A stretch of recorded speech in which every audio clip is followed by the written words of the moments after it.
é impressionante, né? É sempre uma coincidência, sempre não foi bem o que foi queria, né? Não foi o que eu quis dizer, foi tirado de contexto pela milésima ou milionésima vez. É sempre dessa maneira. Eu vejo aqui a mesma situação que a gente teve envolvendo os antivacinas, sempre usam símbolos, mas nunca é o que eles queriam dizer. E é aquilo que tu falou, né, Panunzio? Se alguém chega e diz assim, por que que você não segue o exemplo do Hitler? E tu te cala em relação a isso, significa que tu tem simpatia. Aquela velha história, se tem 10 pessoas sentadas na mesa, chega um nazista e ninguém se levanta, nós temos 11 nazistas. Para mim é isso, muito claramente. Então, mais uma vez, né, a gente tem essa situação do Bolsonaro nitidamente tendo simpatia por pautas neonazistas e por pautas autoritárias, porque é isso que está sendo dito no vídeo, né, de forma ampla. Então, esse é meu pensamento. Professor? Bom, bom dia, Isabelle, bom dia, Leonel, bom dia, Panúzio. Bom dia, professor. Eu acho muito importante essa cena. Eu acho talvez das cenas mais importantes das que a gente viu até agora, essa brincadeira aí que o Leonel fez sobre a 10ª, sei lá, milionésima vez que é uma coincidência, né? Mas eu acho essa coincidência mais importante. Primeiro, Panúzio, você falou sobre dono de orfanato. Quem foi dono de orfanato na Polônia, no caso, foi uma figura que foi a figura inspiradora de Paulo Freire, chamado professor Janusz Korczak. Não é?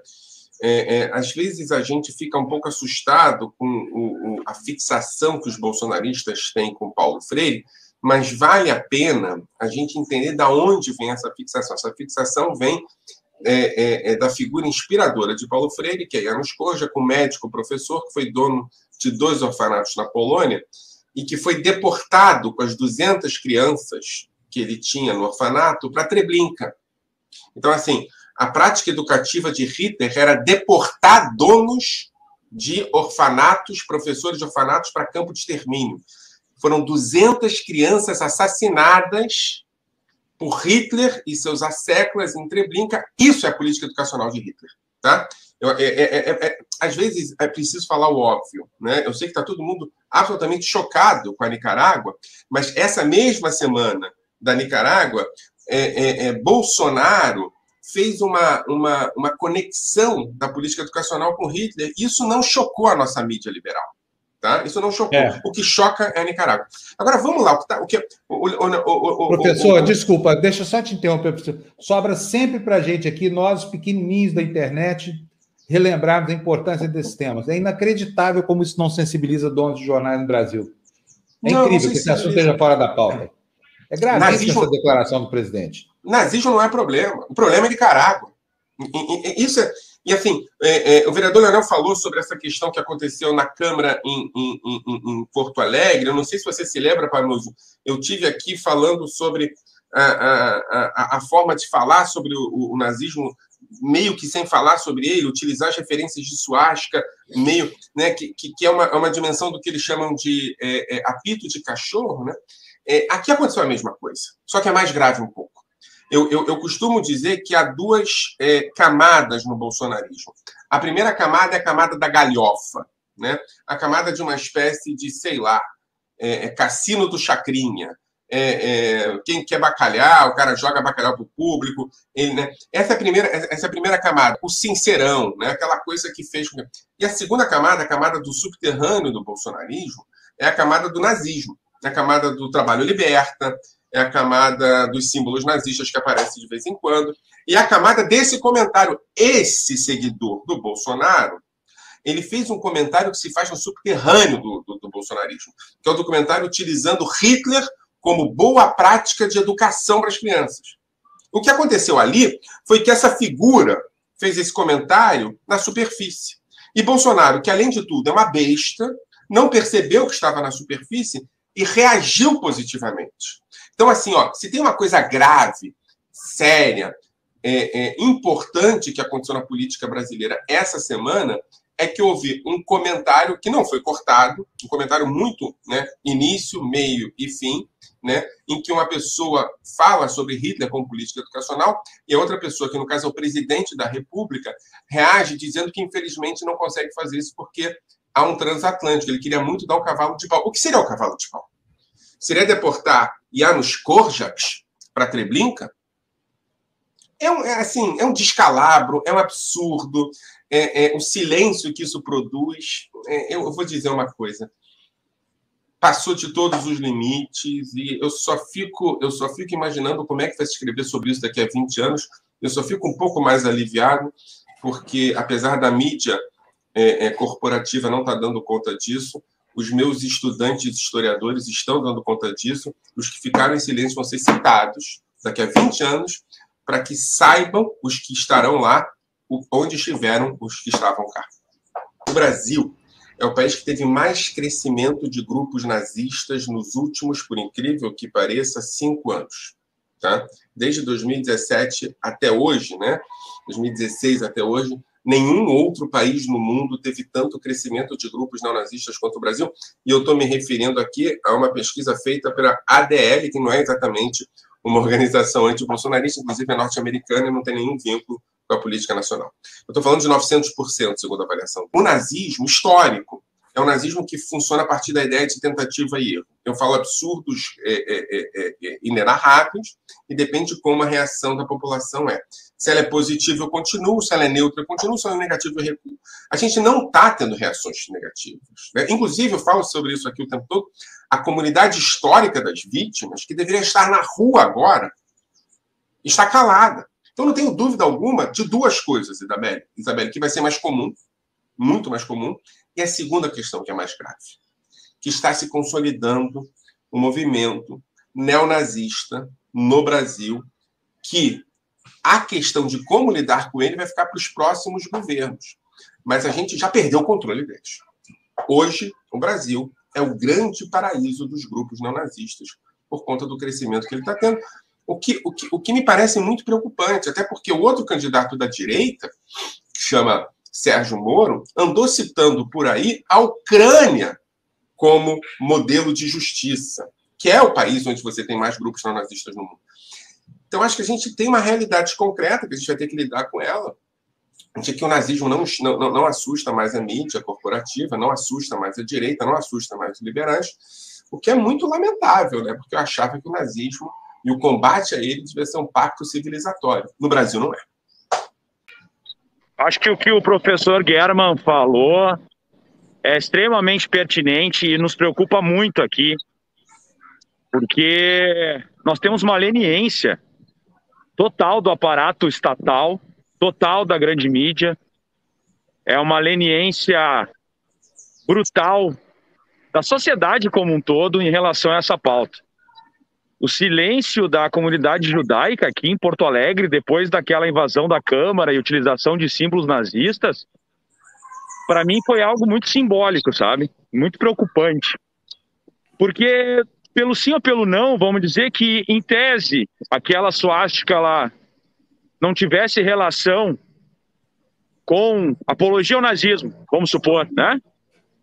Mas o simples fato de ter levado uma suástica para dentro de uma câmara já deveria ser algo que escandalizasse, né? E não foi falado nada, absolutamente nada em relação a isso. Então é muito preocupante a quantidade de militantes neonazistas que nós temos no Rio Grande do Sul vem crescendo. Eu, inclusive, a gente tem feito acompanhamentos aqui em Porto Alegre, né? A gente tem uma operação que a gente chama no nosso mandato, que a gente chama de Operação Bastardos Inglórios, e tem identificado aí diversos grupos. Aliás, né, até a editora Revisão, que já foi condenada no STF, segue com canais aí distribuindo seus livros revisionistas, e nada acontece. A gente fez já denúncias e tal, né? O Ministério Público tem arquivado diversos casos aqui, então, e eles estão se armando, né? Eles estão vinculados aí a grupos de atiradores, grupos de motociclistas. Ontem ou anteontem, né, fizeram um ataque a artistas aí antifascistas em São Paulo. Então, eles estão ampliando seus espaços de forma muito acelerada e muito perigosa, né? A gente vai ter que buscar isso nas referências dos próprios estudiosos do nazismo. Há uma referência ao von der Führer, né? A expressão de que o líder não é exatamente um líder direto, é um líder que permite atitudes que sejam feitas em nome dele. Então, é muito importante, isso está no nazismo histórico, não só no neonazismo, entender que essa liberalidade, essa libertação, essa permissão dada por alguém que escuta o nome do Hitler e reage de maneira positiva, chega nas bases, né?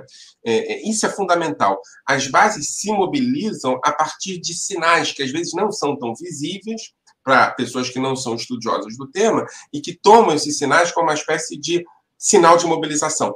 Então, ontem, quando o cara escuta Hitler e lamenta não poder implementar a política, isso é um sinal de mobilização, né? Na Câmara dos Vereadores, quando as pessoas chegam com suásticas, isso é um sinal de mobilização, né?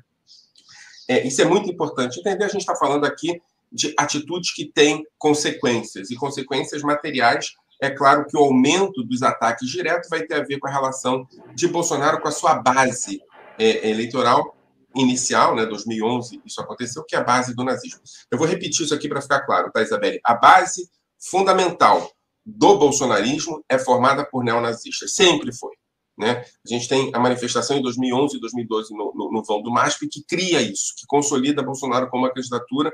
Então, a gente tem essa base política neonazista que foi eleita. E olha, Hadi, todos sabiam disso. Pelo menos os que queriam procurar sabiam disso. Ninguém foi pego de surpresa. Elegeram um cara com uma base eleitoral nazista, sabendo que estava sendo feito, porque preferiram isso a outra alternativa. Tá? Eu acho que por trás disso algumas questões, Isabelle. Por exemplo, o discurso segunda via, terceira via é um discurso banal. Né? Quando o nazismo é a segunda via, a gente entende qual é a nossa situação. A segunda via não pode ser o nazismo. Então, esse papo de buscar a terceira via já introspecta a ideia de que é uma legitimação do nazismo. E o terceiro elemento, sobre o perfil das pessoas, eu acho que tem um perfil, sim. Né? A palavra-chave para entender o militante neonazista brasileiro é ressentimento. Essa é a palavra-chave. Eu costumo falar isso e repito isso o tempo todo. Não há uma ideologia coerente no nazismo. Há sentimentos que mobilizam o nazista. Né? O sentimento de ressentimento é muito importante, Panuzzi. A gente já falou sobre isso. E nesse sentido, tem 3 elementos desse ressentimento. O primeiro elemento é a dimensão do medo da esquerda. A esquerda sendo utilizada a partir daquilo que a professora Isabela Calil chama de pânico moral. Né? Pânico moral no sentido sexual, pânico moral no sentido dos valores, etc. E tal. O segundo elemento que eu acho que é fundamental é a dimensão positiva da religião, ou seja, um combate ao secularismo, a ideia de que aqueles que não são religiosos, não têm uma prática religiosa. Bolsonaro fala sobre isso o tempo todo, a ideia do Brasil como país cristão, não há espaço para secularismo, etc. Então, né? E o terceiro elemento é o elemento da chamada maioria moral. O que eu quero falar sobre isso? Aqueles que ficaram muito incomodados com a inclusão de grupos historicamente excluídos no processo histórico brasileiro. Para ser objetivo aqui nesse caso, a inclusão de grupos não brancos, afrodescendentes, em lugares que eram percebidos como garantidos para populações brancas, apesar das populações dos brancos pobres não acessarem esses lugares, mas no imaginário deles era garantido, né? Isso produziu uma espécie de reação que vincula o único candidato que fala objetivamente contra a ação afirmativa e cotas raciais em relação a isso. Aqui, Rádio, é uma provocação que eu estou fazendo, porque setores da comunidade judaica do Rio Grande do Sul são vinculados a esse terceiro elemento, o elemento do ressentimento. Pensam como brancos de classe média, e não conseguem entender, pela falta de compreensão histórica do que está acontecendo, de que seus aliados pontuais são aqueles que vinculam-se de maneira clara e concreta com o nazismo. Ou seja, esses 3 elementos, a religião, o elemento do pânico moral e o elemento da reação ressentida dos brancos pobres, acaba garantindo uma base política dos grupos neonazistas hoje no Brasil, que são os grupos que mais crescem no país. Leonel, quer acrescentar alguma coisa? Eu tenho total acordo com o que o professor German fala e reconheço exatamente esse aspecto. E, principalmente, eu acho que tem que chamar a atenção que a infinita maioria são homens, né? Homens entre 18 e 30 anos, né? Assim, os que são realmente os ativistas de rua, né? Porque os pensadores são outros, né? Estão mais homens atrás. Heterossexuais, né? Homens heterossexuais. Pelo menos que se acham heterossexuais. Então, aí, né? Porque tem essa situação da homofobia. E com essa questão da frustração, né? Com essa questão do ressentimento, de acharem que foram preteridos por algum motivo, em algum momento da história, em algum momento de alguma política pública, né? E isso vai ampliando e eles chegam, então, aos finalmente, né? Que é esse tipo de atividade, de ação extremada. E eu tenho convicção que em breve nós teremos atiradores em ambientes públicos, sabe, vinculados a essa lógica de eliminação dos diferentes, de eliminação, né, dos opositores, e isso daqui a pouco tempo, porque eles estão, como eu já falei, vinculados a clubes de tiro, clubes de motociclistas, alguns grupos internos dentro das polícias. No meu caso aqui, quando eu denunciei um festival neonazista, eu fiz um áudio num grupo da polícia, que era só de policiais inclusive que estavam investigando naquele momento esse festival, e o áudio chega para mim novamente através dos neonazistas, demonstrando claramente, né, que eles têm vinculações e articulações internas dentro das polícias, enfim, dentro do aparato estatal.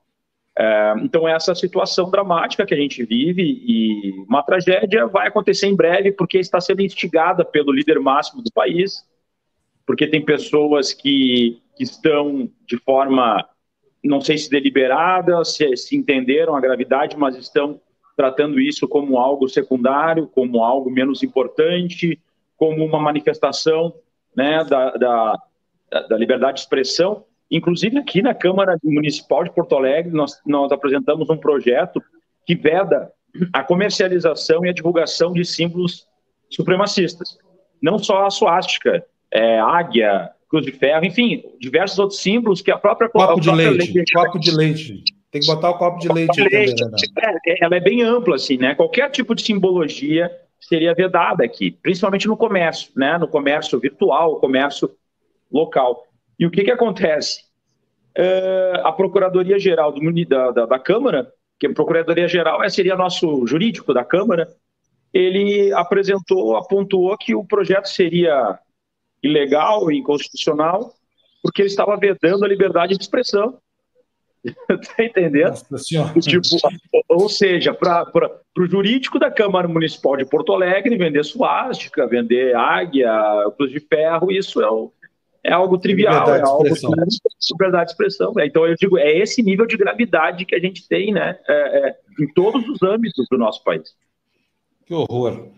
Bom, gente, está feito aqui o registro mais uma vez. Dois grandes combatentes do neonazismo no Brasil, o professor German e o Leonel. Agradeço muito a presença dos dois aqui. Panúcio, se você me permite, só um detalhe, tem uma fala, uma campanha da Confederação Nacional Israelita do Brasil que é profundamente perigosa, que é a campanha de que não se compara o incomparável, como se utilizar a referência do nazismo para ter tratado o que está acontecendo no Brasil hoje fosse a banalização do Holocausto, né? Isso acaba criando esse tipo de coisa de que, por conta dessas reações, a Procuradoria poderia dizer que proibir símbolos nazistas seria um atentado à liberdade de expressão. Hadi, depois a gente conversa sobre a possibilidade, talvez, fazer uma campanha sobre educação sobre o nazismo e o Holocausto em Porto Alegre, produzida pelo seu mandato, né? E não mais pela comunidade judaica. Se a comunidade judaica de Porto Alegre preferiu ficar em silêncio, vamos avançar em direção à universalização dos estudos do Holocausto. Muito bom, professor. Ótima ideia, hein, Leonel? Excelente, eu quero. Vamos conversar, sim. Vamos fazer. As escolas públicas, escolas municipais de Porto Alegre, estudar isso. Vamos pensar nisso. Com certeza. Vamos pensar, com certeza. Perfeito.